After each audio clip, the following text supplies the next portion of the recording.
This is the TED Radio Hour. Each week, groundbreaking TED Talks. TED Talks. TED. Technology. Entertainment. Design.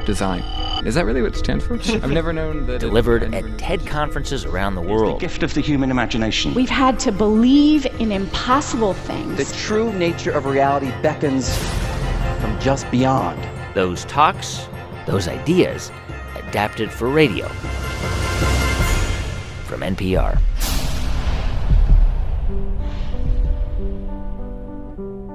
I'm Guy Raz. So, is it possible that two little words could change how you look at the world, could ripple out and affect not only yourself, but everyone around you? Two words that we may say without much thought or thoughtlessly forget to say at all. Thank you. Oh, yeah. This is A.J. Jacobs. Yeah, to practice gratitude, you really have to slow things down and notice.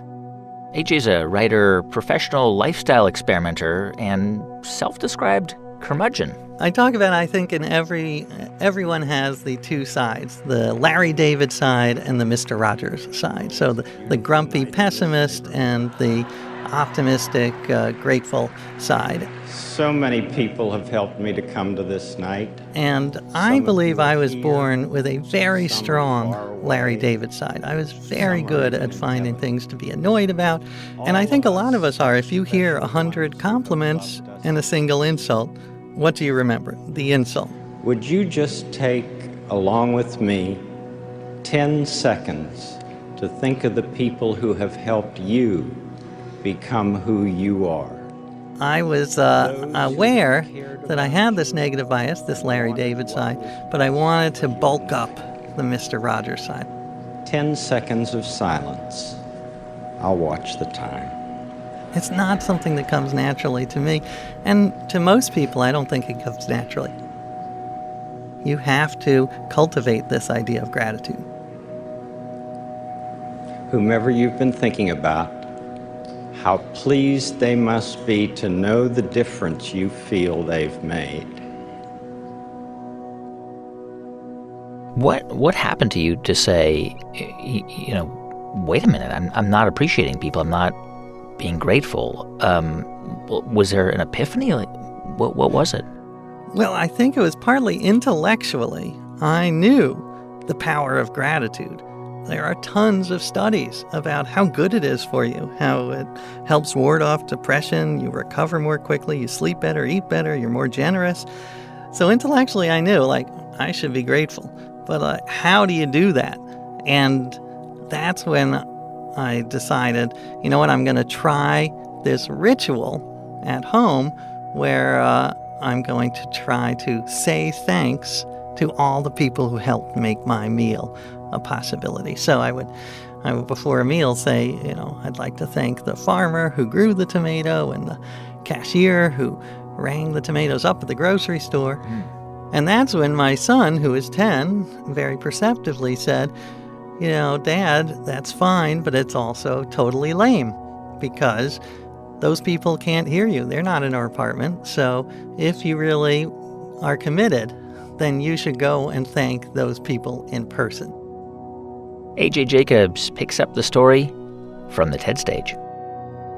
Now, I'm a writer, and for my books, I like to go on adventures, go on quests. So I decided I'm going to take my son up on his challenge. It seemed simple enough, and to make it even simpler, I decided to focus on just one item, an item I can't live without, my morning cup of coffee.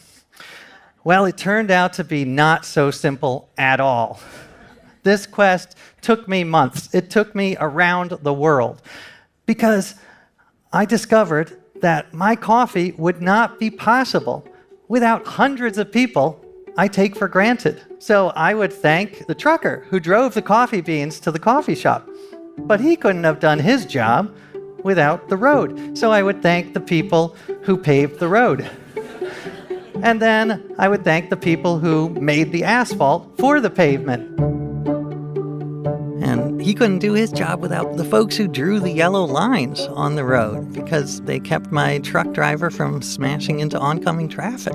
This is like splitting an atom, right? Because you can thank the people who mixed the paint for the lines on the road, and then the people who made the machines to enable the paints to be mixed, and then the people who mined the iron to make the machines to mix the paint, and then on, right? Like there's lots of people to thank. Oh, it's never infinite. ending. I could have spent the next 50 years of my life thanking people, and I could have given a TED Talk that was about 400 hours long, because, that's what it made me realize, is how interconnected everything is, how many people it takes. It doesn't just take a village to make a cup of coffee, it takes the world.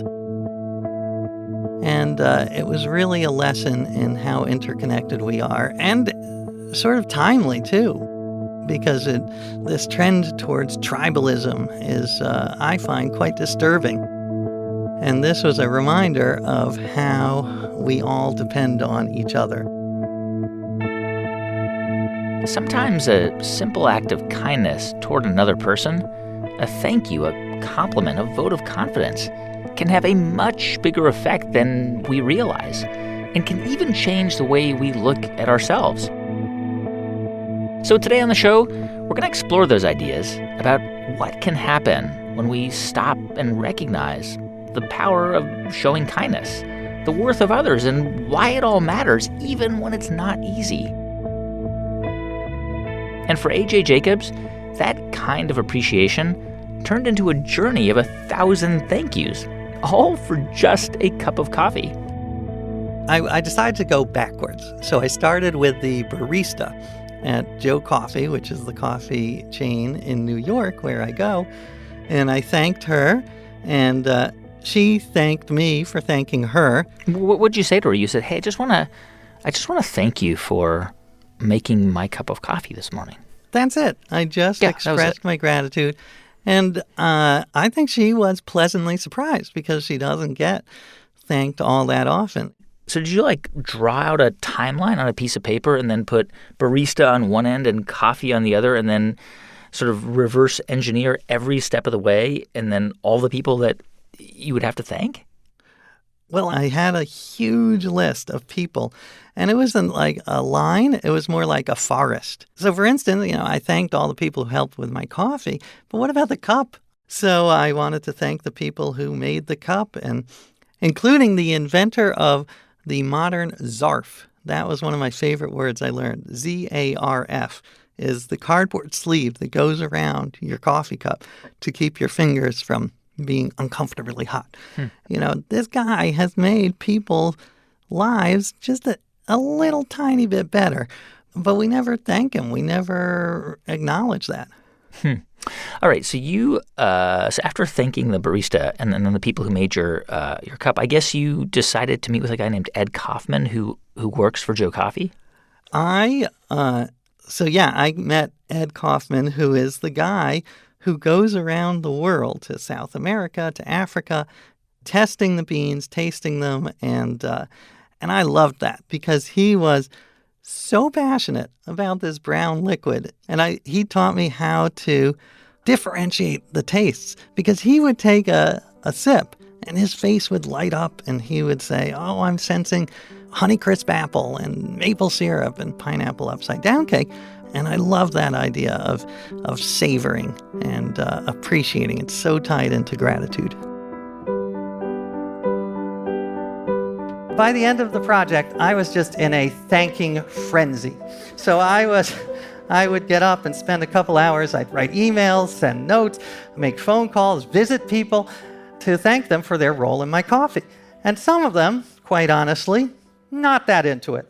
They would be like, What is this? Is this a pyramid scheme? What do you want? What are you selling?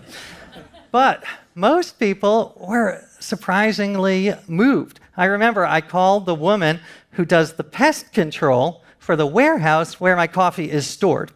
And I said, this may sound strange, but I want to thank you for keeping the bugs out of my coffee. And she said, well, that does sound strange, but you just made my day. And every place, every stop on this gratitude trail would give birth to 100 other people that I could thank. So I went down to Colombia to thank the farmers who grow my coffee beans. And it was in a small mountain town. And I met the farmers, the Guarnizo brothers. It's a small farm.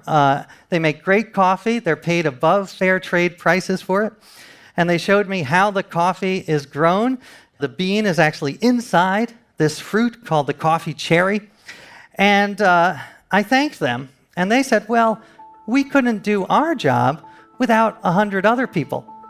The machine that depulps the fruit is made in Brazil, and the pickup truck they drive around the farm in, that is made from parts from all over the world.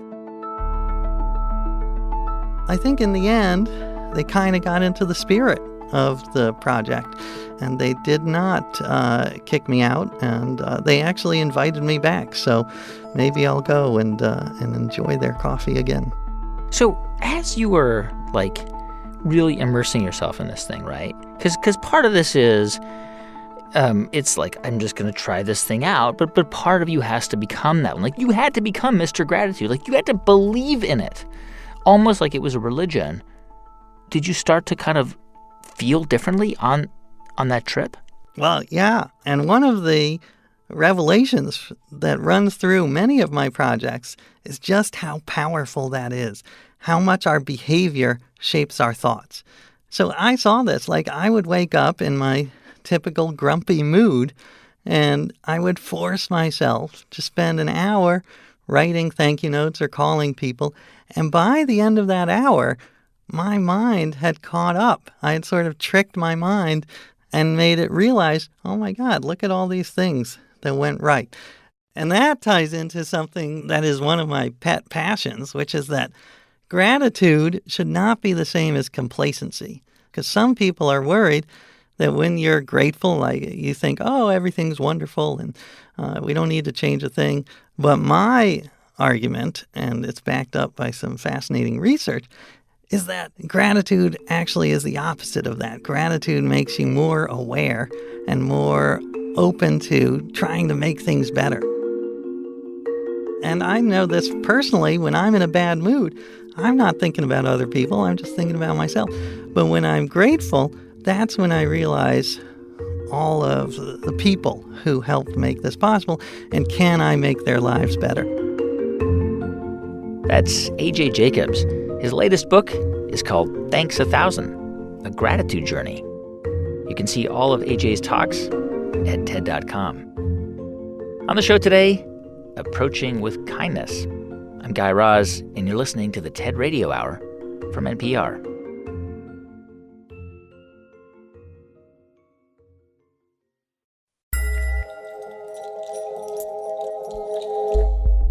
Hey everyone, just a quick thanks to two of our sponsors who help make this podcast possible. First, to WeWork. Michael Hirschfield is the head of WeWork's Medium Business segment. He's dedicated to helping growing companies find the space they need to succeed. It's not one size fits all. I mean, even medium-sized companies, they'll go from medium to large to enterprise, and so we want them to feel like there's room for them in any stage of their business. To learn more about WeWork's variety of workspace offerings, visit we.co/Space Matters. Thanks also to Moo. You can be downright brilliant, but without the right presentation, it can all go wrong. So don't let it. Moo offers business printing with business cards, postcards, and more, all backed by 24-hour support from real print experts. Bring your ideas to life with thick papers and design finishes. And if you happen to make a mistake, Moo will reprint it for free. Use the code DREAMBIG for 15% off right now at moo.com. Moo, you dream it, we print it.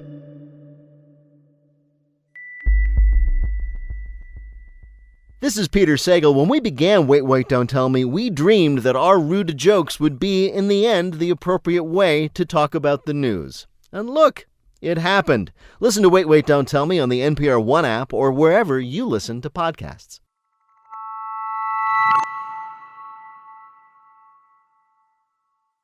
It's the TED Radio Hour from NPR. I'm Guy Raz.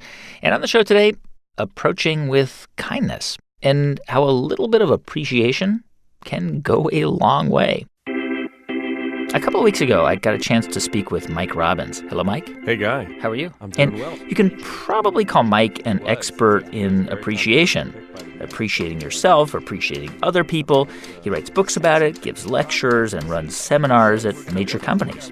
But we probably spent the first 15 minutes of our conversation talking about baseball. I wouldn't say the best pitcher in the NL. Well, the Nationals have the same issue. Because before Mike was the appreciation guy, he was Mike the baseball player. For me, from the age of, probably 7, I knew I wanted to play in the major leagues. There was really nothing else I wanted to do. When I started playing Little League back in those days, you played 9 through 12.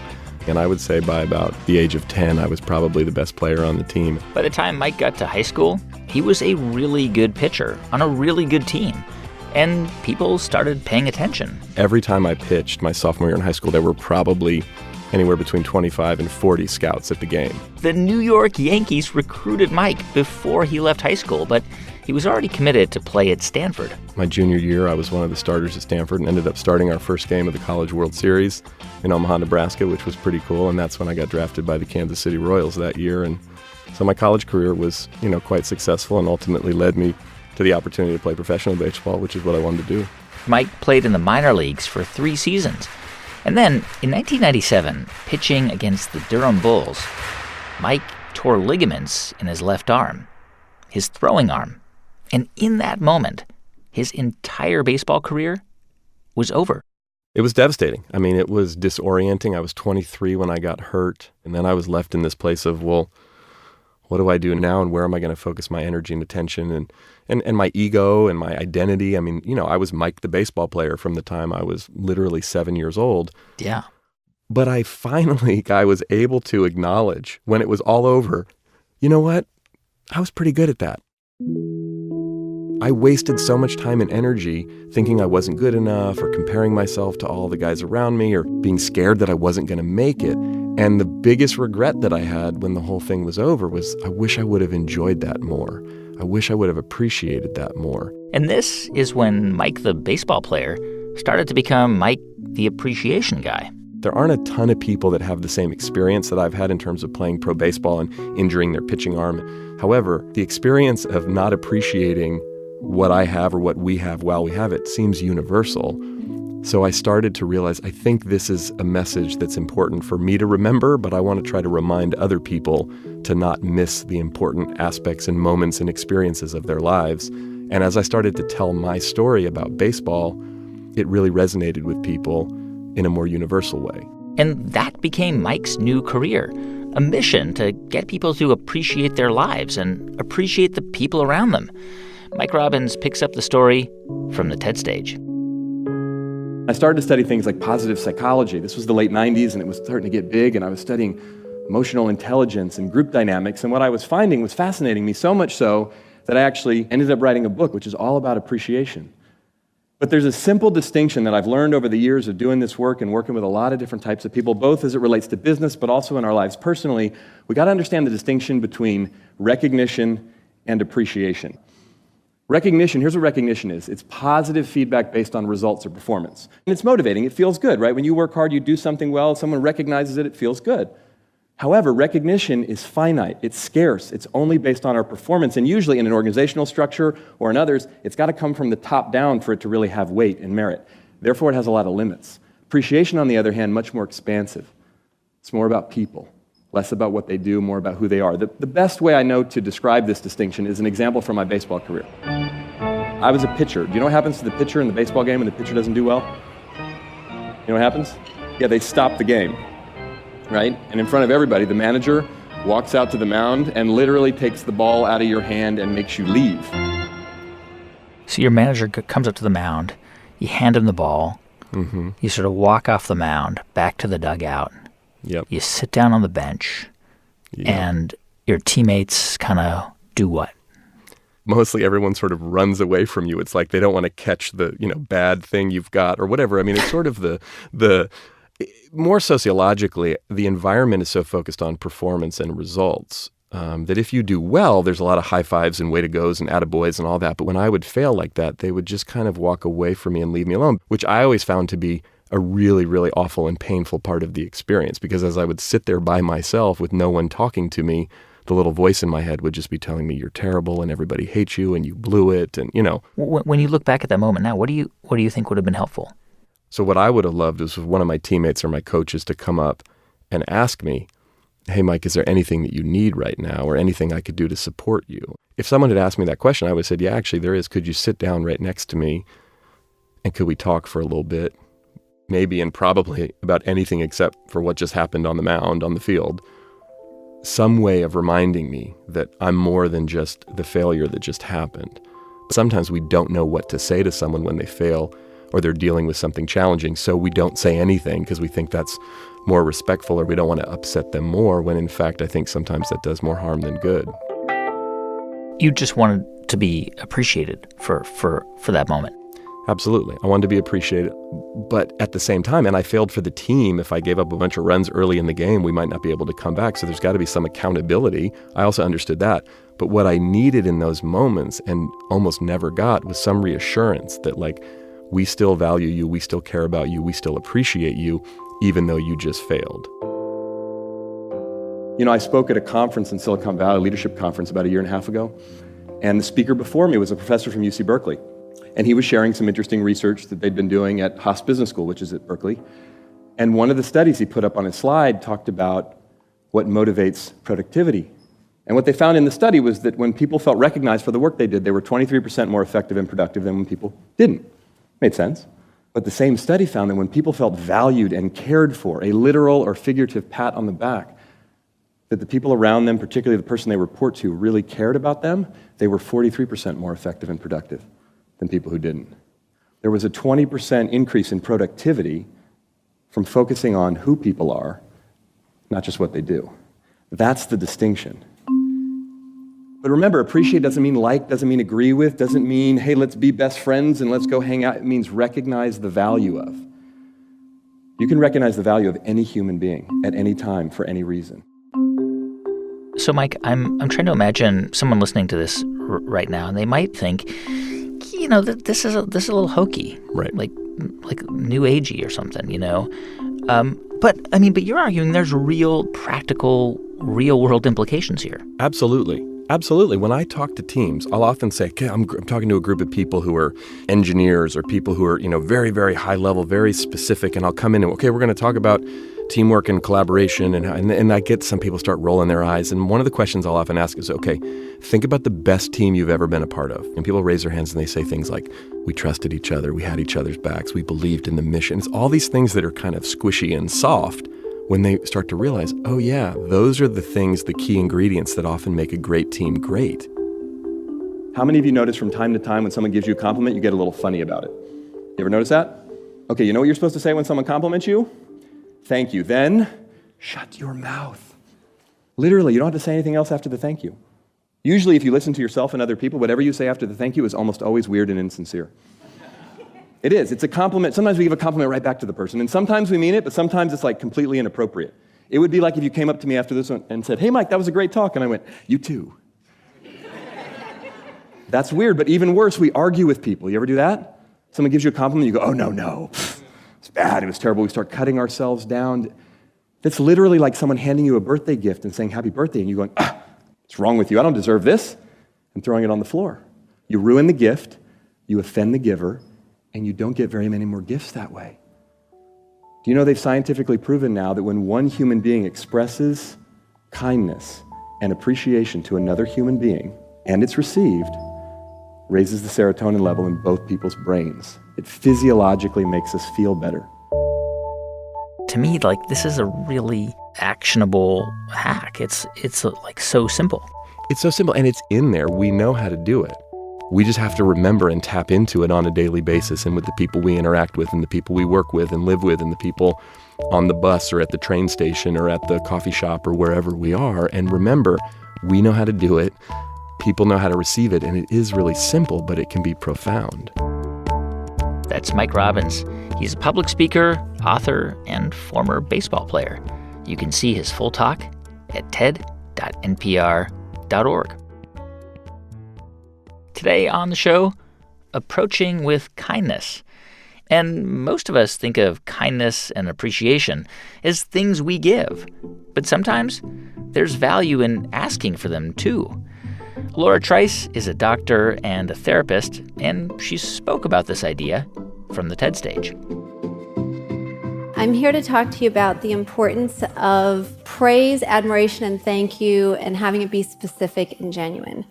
And the way I got interested in this was I noticed in myself when I was growing up that I would want to say thank you to someone. I would want to praise them. I'd want to take in their praise of me, and I just stop it. And I asked myself, why? I felt shy, felt embarrassed. And then my question became, am I the only one who does this? So I decided to investigate. I'm fortunate enough to work in the rehab facility, so I get to see people who are facing life and death with addiction. And sometimes it comes down to something as simple as their core wound is their father died without ever saying he was proud of them. But then they hear from all the family and friends that the father told everybody else that he was proud of him, but he never told the son. It's because he didn't know that his son needed to hear it. So my question is, why don't we ask for the things that we need?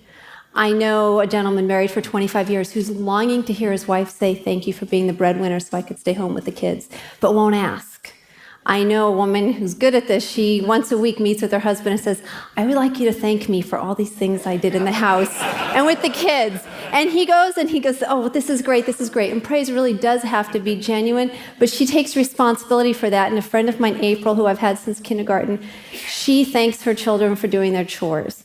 And she said, why wouldn't I thank it, even though they're supposed to do it?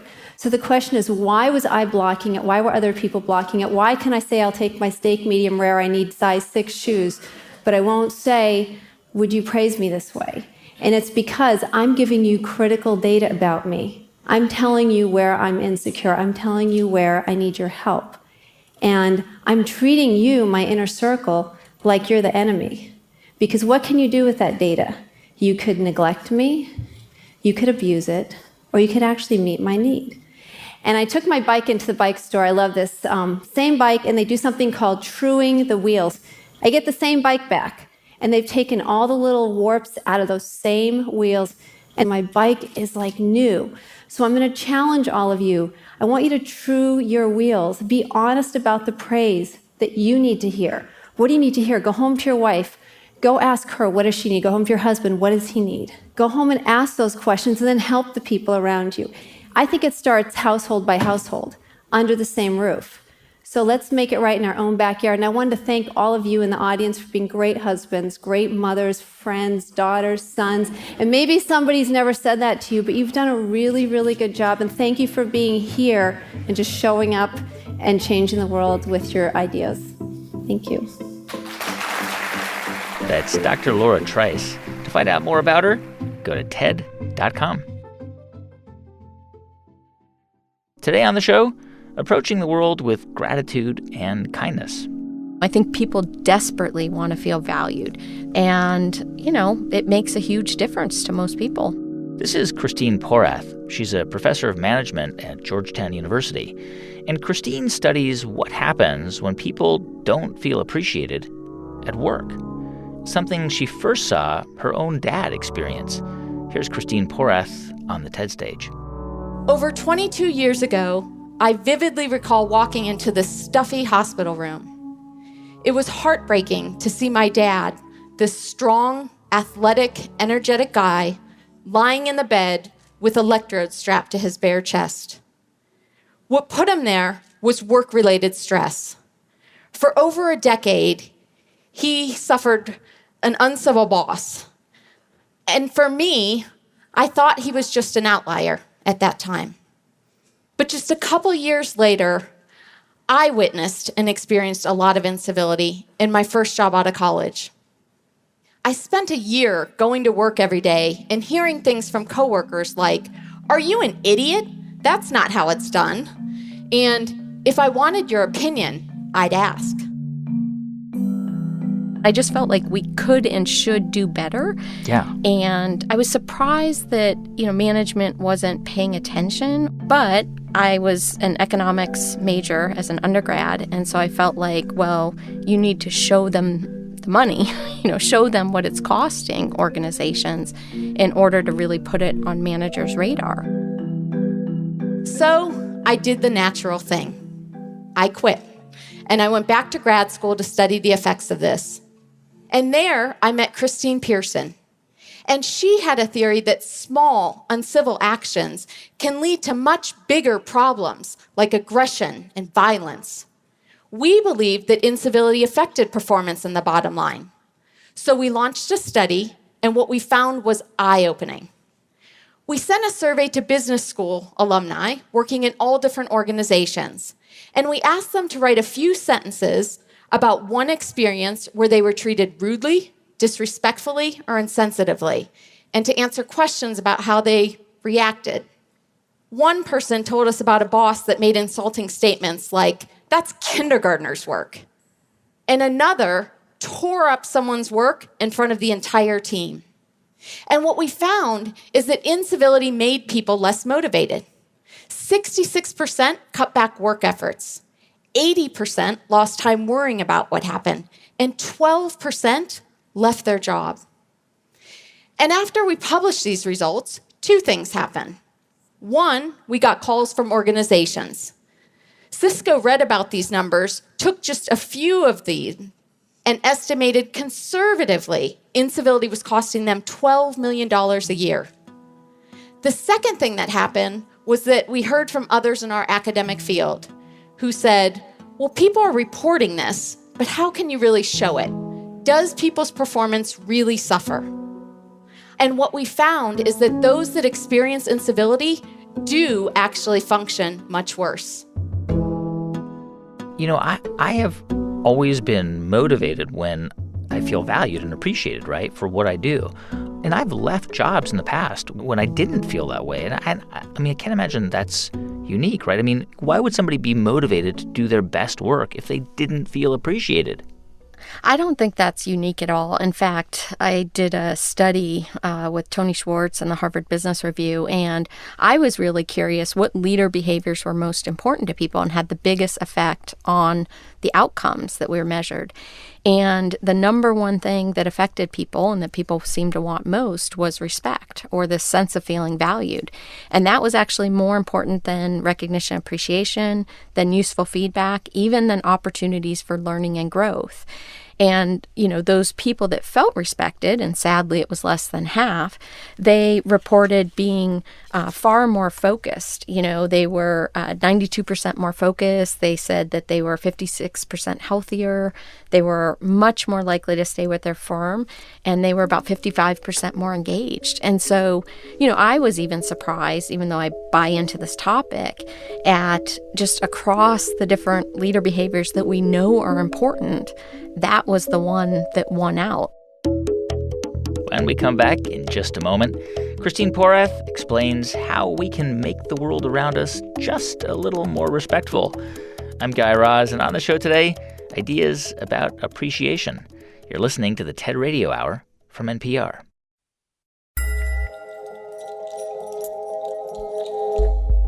Hey, everyone, just a quick thanks to one of our sponsors who helps make this podcast possible, Lexus. The Lexus UX was crafted to explore the modern frontier. Independent designer Wayne Hunt spends his days designing signs to help drivers navigate busy city streets. The passive world gives us all kinds of cues about where to go, where it's safe, where it's light, where you think you're going. But when a city doesn't do that, we humans have to add active tools.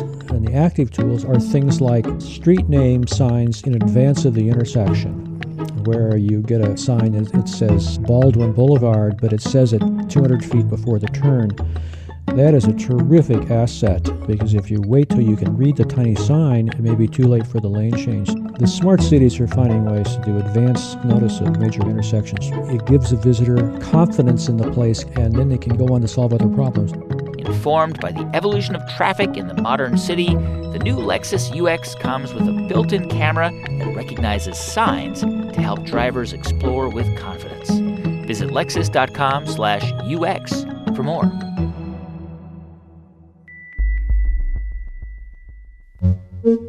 In the Trump era, the news moves faster than ever, and the NPR Politics Podcast is here to keep you informed.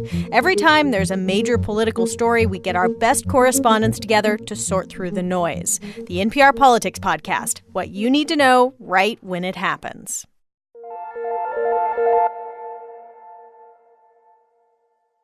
It's the TED Radio Hour from NPR. I'm Guy Raz. And on the show today, approaching the world with kindness.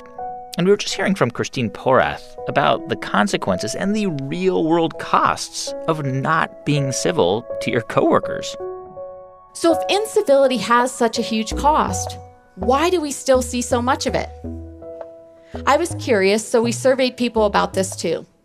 The number one reason is stress. People feel overwhelmed. The other reason that people are not more civil is because they're skeptical and even concerned about being civil or appearing nice. They believe they'll appear less leader-like.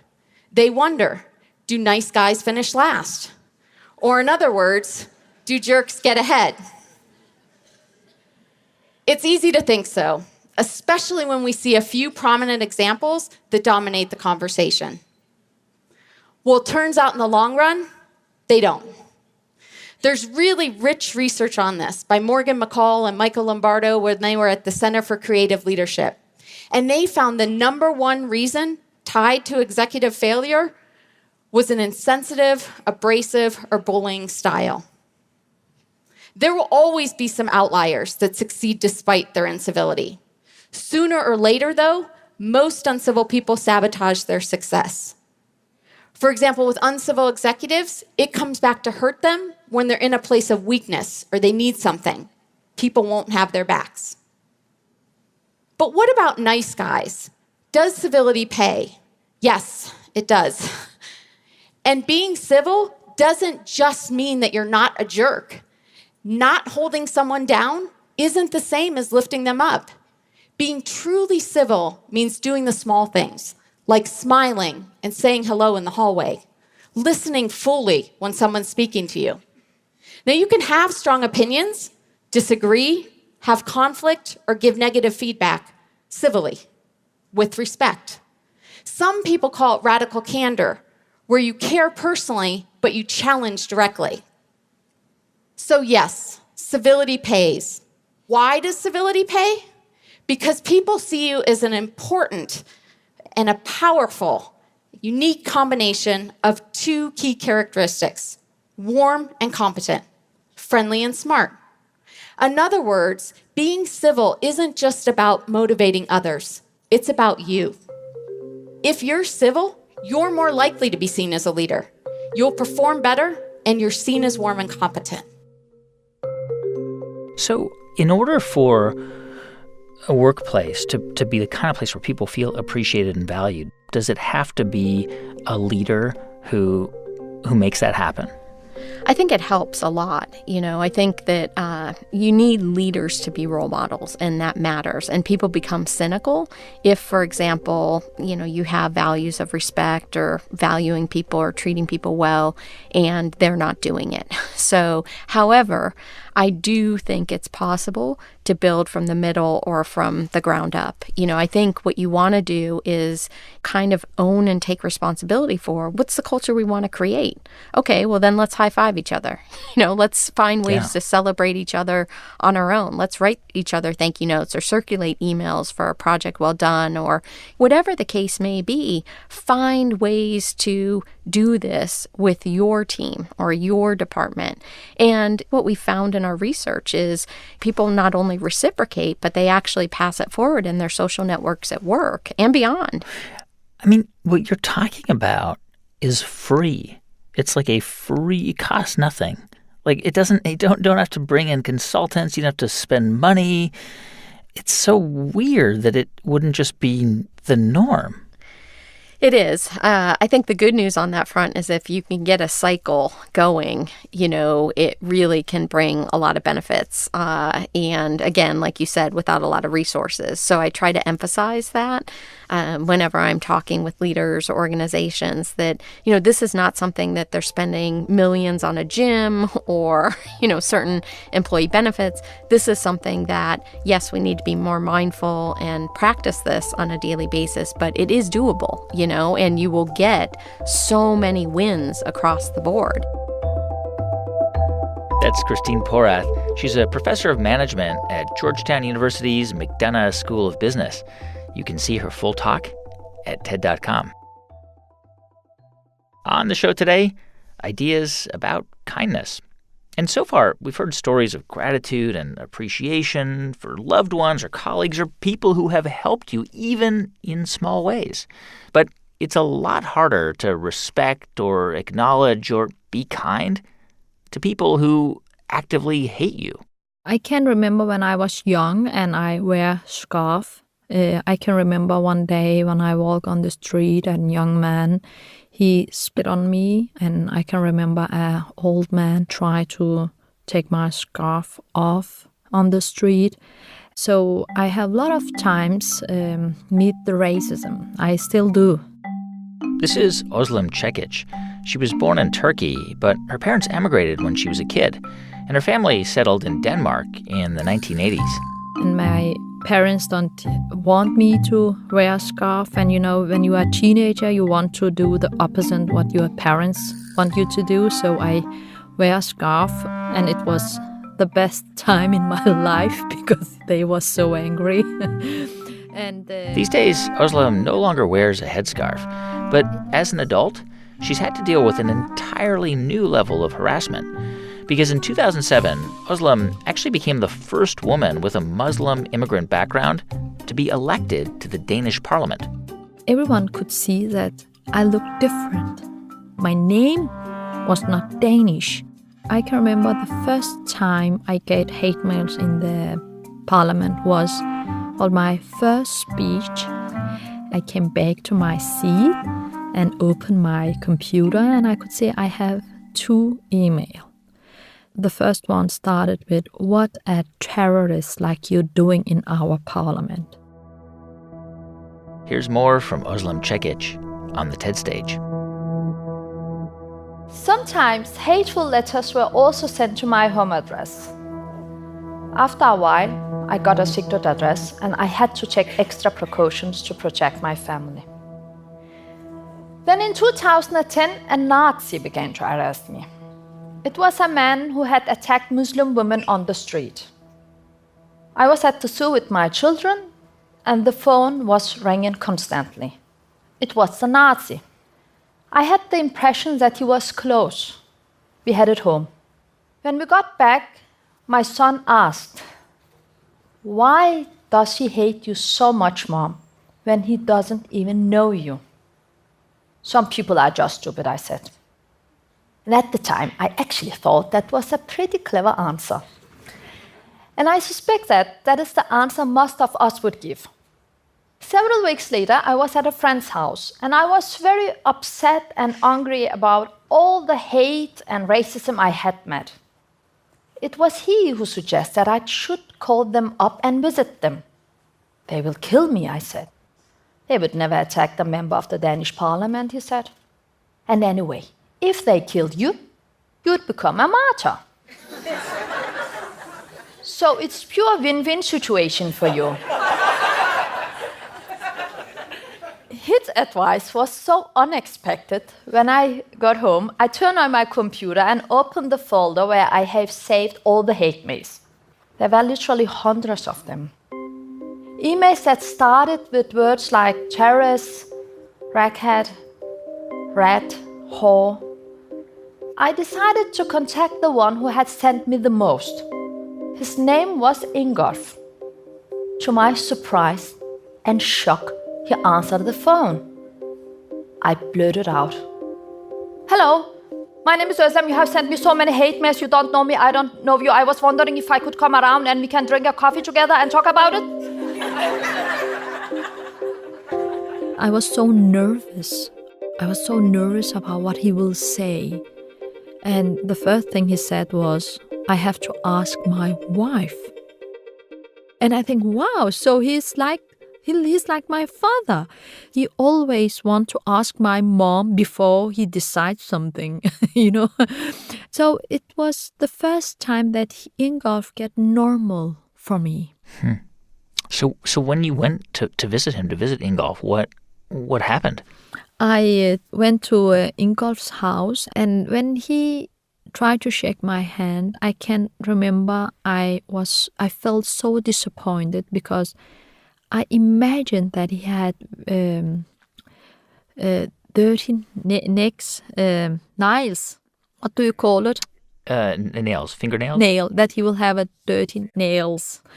And his house will be very dirty, and it was not. I didn't expect that. I couldn't imagine that he will talk with me. He talked with me. He talked me about his childhood. I told about my childhood, and we laughed together and we discussed things. And it was the first time I could see, okay, why did I have all these pictures in my own head about Ingolf and his house and his wife? And so it was the first lessons to me to understand that I have to work with myself too. I'm curious, because after you met with Ingolf, I guess you decided that this is something you wanted to do, that you wanted to have coffee with people who said horrible things to you. But I have to imagine that some of those conversations have not been pleasant, right? Like, haven't gone as well as that first coffee with Ingolf. You know, the conversation is not easy. I pay for my own train ticket, and I take one day out from my work to do this. And sometimes I visit a man, and he was so kindly, He asked me and he said, I want to know, did you eat something? I want to make a tent with you if you are hungry. And we talk about a lot of things we have in common. Our children, and my big son is finished with high school, and his daughter was starting in high school. And we talk about the tax system and health system. But he said to me that you will never be Danish because you believe in ideology Islam, and Islam and Muslims people are like bacteria. He said they're like bacteria? Yeah, so I don't think that a lot of people can tolerate so much hate. It is difficult. The vast majority of people I approach agree to meet me. Most of them are men, but I also met women. I have made it a rule to always meet them in their house, to convey from the outset that I trust them. I always bring food, because when we eat together, it is easier to find what we have in common and make peace together. Along the way, I have learned some valuable lessons. The people who send hate mails are workers, husbands, wives, parents like you and me.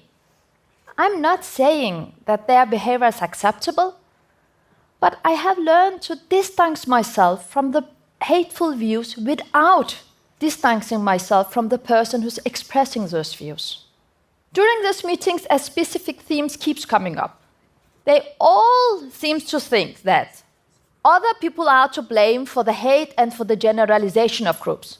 They all believe that other people have to stop demonizing. They point at politicians, the media, their neighbor, or the bus driver who stops 10 meters away. But when I ask, what about you? What can you do? The reply is usually, I have no influence. I have no power. I know that feeling. For a large part of my life, I also thought that I don't have any power and influence. But today I know the reality is different. We all have power and influence where we are, so we must never underestimate our own potential.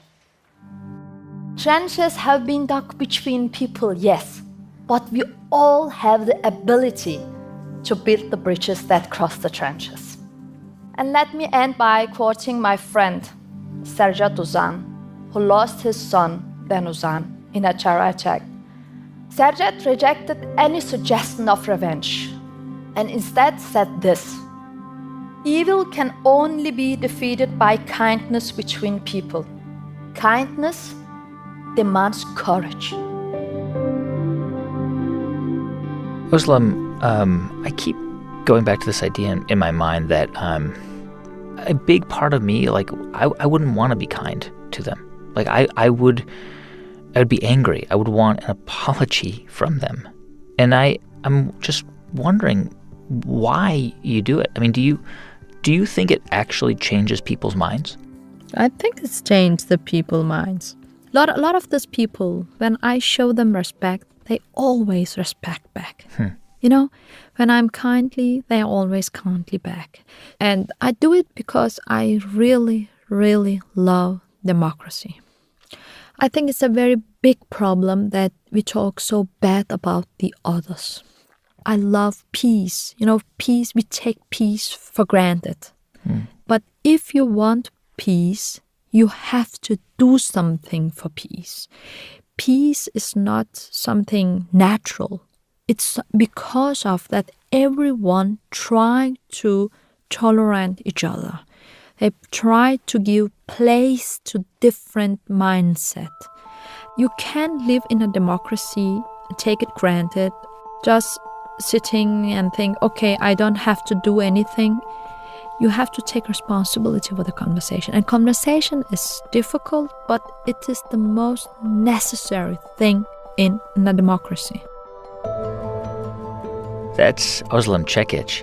As of 2015, she's no longer a member of the Danish parliament, but her project of meeting and talking with people, she calls it #DialogueCoffee, that continues. You can see Özlem's entire talk at TED.com.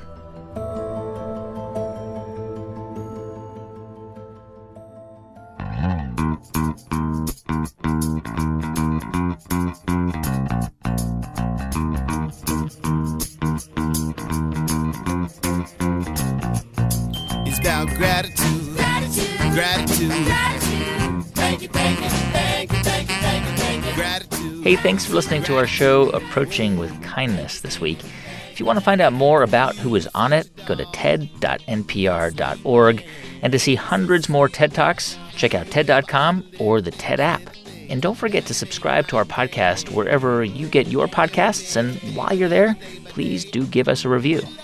Our production staff at NPR includes Jeff Rogers, Sanaz Meshkinpour, Janae West, Neva Grant, Casey Herman, Rachel Faulkner, Deepa Motasham, James Delahousie, and J.C. Howard, with help from Daniel Shukin and Dareth Gales.